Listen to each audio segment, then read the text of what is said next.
Buongiorno, sono Marco Spagnoli. Volevo chiedere a Mr. Jackson, la tradizione iconografica dell'aldilà è molto antica, chiaramente parliamo già della pittura e la letteratura e così via.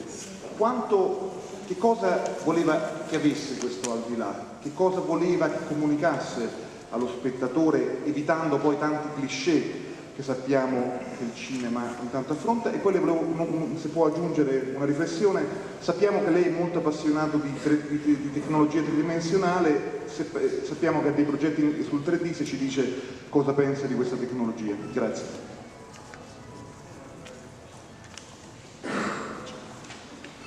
Okay, I'll just deal with the first question first.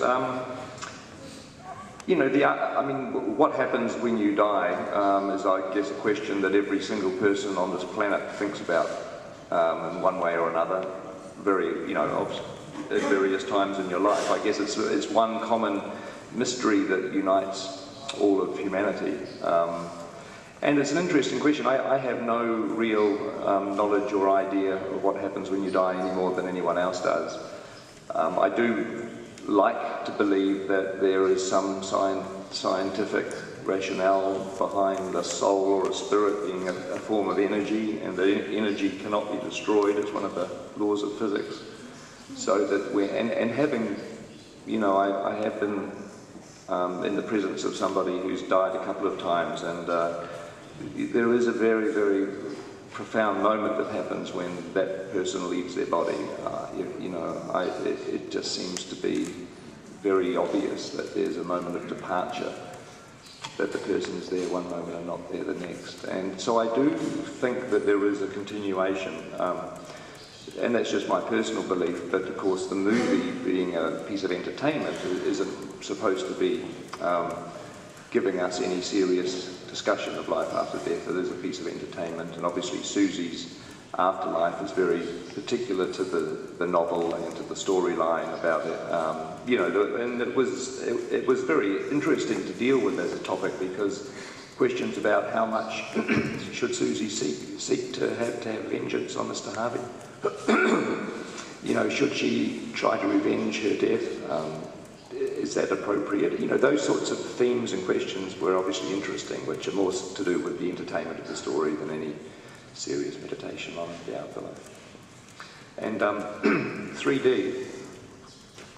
I'm sort of passionate about 3D to some degree. I'm not really an evangelist, but I do think that movies are escapist entertainment. That's what I like about movies, is to have experiences that go beyond anything that you can have in your real life. That's why I watch movies, to escape. And I think that 3D, to me, it's a positive thing in the sense that I don't find it irritating, and maybe other people do, but personally I don't find it annoying. Within 10 minutes of sitting there with the glasses on, I kind of tend to forget that I'm wearing glasses, and I almost forget it's in 3D and I'm just enjoying the movie for the sake of the film. And 3D in that scenario adds to the experience. It doesn't detract, it adds to the escapism, if you like. And I'm sure that not all movies are probably suited to 3D, and I think ultimately it'll come down to filmmaker choice, just as filmmakers can choose to shoot their movies in black and white or colour.